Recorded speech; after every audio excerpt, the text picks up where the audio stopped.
being something that you learn because, as you suggested, that you're kind of pushed in that direction. What are those first steps? Where if you're not intrinsically motivated by this, and you need to actually take some first steps before you're going to get that feedback, that experience that tells you from experience why this is actually good and why this is something that you want to do. How do you take those first steps? Right. Now, that is quite an interesting question. I mean, some of the people that I spoke to, this was just how they thought. It was intrinsic to them, and it always had been. And actually, what impact has given them is the ability to do the stuff they were doing under the radar, above the radar, and actually get credit for it. So that's been a positive for them. For those for whom it was not a natural state of being, the gentle push has come, I suppose. Not coercion isn't the right word, but they have been encouraged by their departments, their faculties, that this might be an area to go down.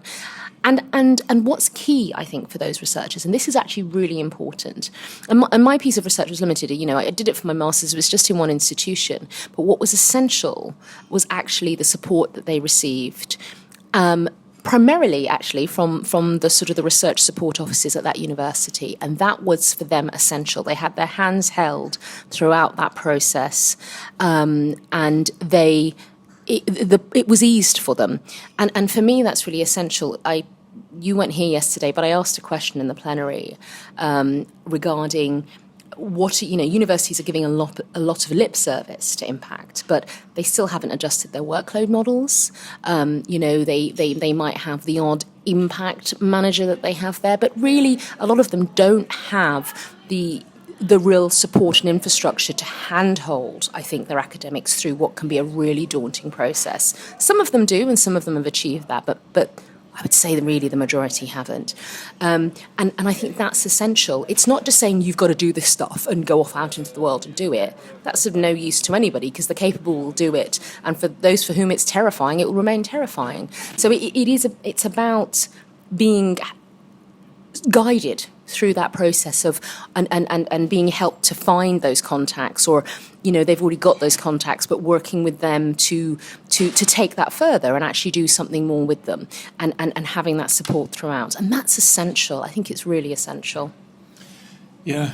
So understanding the barriers for each individual person, overcoming them, making this easy, then whether or not this feels like it comes naturally, you're much more likely to try those first tentative steps, be more confident in doing so, and then discover that actually there are all these win-wins. Yeah. And I think that there are a number of people in different roles who can actually help, and as you say, hold hands as necessary to make this actually a fairly easy step to take.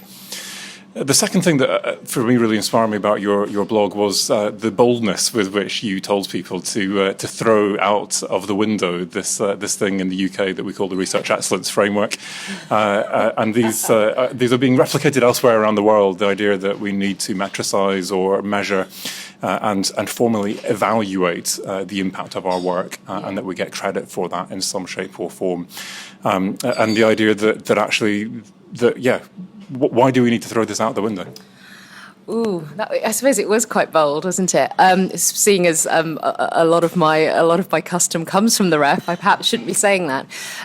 But actually, I stand by the statement. And the blog that I wrote was specifically advice for early career researchers, but actually I think it's applicable to anybody. And the reason you forget about the ref is an assessment that happens once every 6 or 7 years. If you are approaching your research engagement based entirely on this idea of achieving a ref impact case study, you'll hate it, right? It will be soul-destroying, frankly. Impact is, going back to my first statement about impact being a state of mind, if you're a researcher in the UK, and it seems increasingly in other parts around the world, a modern academic researcher really is being encouraged to take on this new, quite daunting role at times of not simply sitting in their institution and writing their papers, but actually being engaged with the industry, the business, the communities around them, right? And I think that the academic work, the academic research that you might do is probably going to have an impact, but that impact isn't always going to be refable. And if you're stuck in a frame where it's all about the ref, I think it can be quite soul destroying, because the thinking about the sort of the impact case study database that's there, we've all trawled through that a million times, and there's some amazing stories. What you need to recognize is that those stories are the results of careers. They're not the results of something that's happened in a few years or one research project. Impact builds throughout your career. That's why it needs to be part of your state of mind and built into your DNA. So I think especially for early career researchers, and when I wrote that blog, it came from me being quite cross when I was sat and listened to a very senior VC deliver to a room of early career researchers this statement about just talking about ref and ref impact case studies and gathering your evidence for it, et cetera, et cetera. And I was thinking, don't tell these young people that. Do you know what I mean? What you need to be saying is you need to be pointing out what the benefits are in them engaging and working and how it will benefit their research career. And there might be a ref impact case study at the end of it, but actually if there's not, it doesn't matter, because you're going out, you're having an impact all the time. The fact that it's not referable is neither here nor there. Sorry, I'm getting quite worked up just thinking about it again, aren't I? Absolutely. But yes, so I think the ref is a blessing and a curse. It has meant that for us here in the UK, it has brought impact into the foreground. It's prioritised it. But at the same time, it has commoditized it, and it becomes something that is monetized and there's a pressure on it. It's and all of those things. So it's like the yin and the yang, really, the ref. But I do think that if you are working specifically just towards a ref impact case study, I think you're onto a loser. I think you do the work. If you facilitate your pathways to impact, and if during that process these amazing things happen, which they probably will, and that leads to impact that you can measure and is refable and all of those things, and you get to write a ref impact case study in X amount of years, fabulous. That shouldn't be your end game. Yeah. I couldn't agree more, and I think it's a crying shame. Researchers who were doing this because they always did it. It was part of their DNA. It's what they always used to do. Who now feel like, well, you know what? Maybe I don't need to bother doing this anymore. Maybe I don't even want to do this anymore. That it's been metricized and yet others who are doing it. And it's like this quick fix. I can do this and that, and I'll write it up. I'll get the evidence, and I've got a ref impact case study. And we all know how much it was worth last time round. We think it's probably going to be worth around about $500,000 next time round. This is if you get a top scoring one, this is not to be sniffed at. And as a result, you can see why this is driving some institutions, and as a result, then cascading down and driving some individuals. And as a result, the question then is, well, actually, why are you doing this? And I think for me, that is why this becomes soul destroying, because actually at that soul level, why do you do research? Why did you come into this career in the first place? Yes. I don't know anyone yet who came into this because they wanted to make their university richer or to enable their university to climb a league table. And if that is actually what you've become and what you've been incentivized to become, then when you look inside, I think you will discover that you have become poorer as a person. Yeah. So Saskia, you advised me, you gave me fantastic feedback in the last time round, helped me get my impact case study into shape. Tell us, last of all, a little bit more about what you do and how people can get in touch with you. Right, okay. What do I do? So, as I said in the plenary yesterday, I'm that strange new breed of job called an impact consultant. Who knew, eh? Who knew such a thing existed? So what do? I do a variety of things. I don't like to pigeonhole myself too much, but a lot of what I'm doing at the moment is around working with researchers directly, and sometimes through sort of research managers, helping them to identify what their potential ref impact case studies are, actually working and doing that sort of critical friend role that I did with you in terms of helping researchers understand actually how to write one, because it's not a paper. It's very different. The expectations are different, how you approach it. It's got to be succinct. It's got to be coherent. It has to have a narrative. And I know that can be quite difficult sometimes for academics to get their heads around. And so I'm doing some of that critical friend work. And also around all of that as well continues the sort of the training. So I must admit that I think I said this to you many years ago. I thought, nobody will want those introduction to impact workshops anymore. It won't be necessary. Yet I'm still being asked to do them because there's new people coming up all the time, or they're joining, and then also impact is still evolving. I think our understanding of it continues to evolve and how we approach it, etc. So I do a bit of that, and whatever else anybody sort of asks me to do. As I was saying to you earlier, I love the sort of the whole idea of social knowledge transfer in the social sciences is something that I find fascinating, and I'm doing sort of bits and bobs around on the side as well. So that's me. I'm a gun for hire, I guess. And if people want to hire you, what's the best way to get in touch with you? I've got a website, Walcott Comms, and walcottcomms.co.uk. So you can contact me through that. That's probably the best way. Fantastic, Saskia. I really appreciate it. It's been fun. Thank you very much.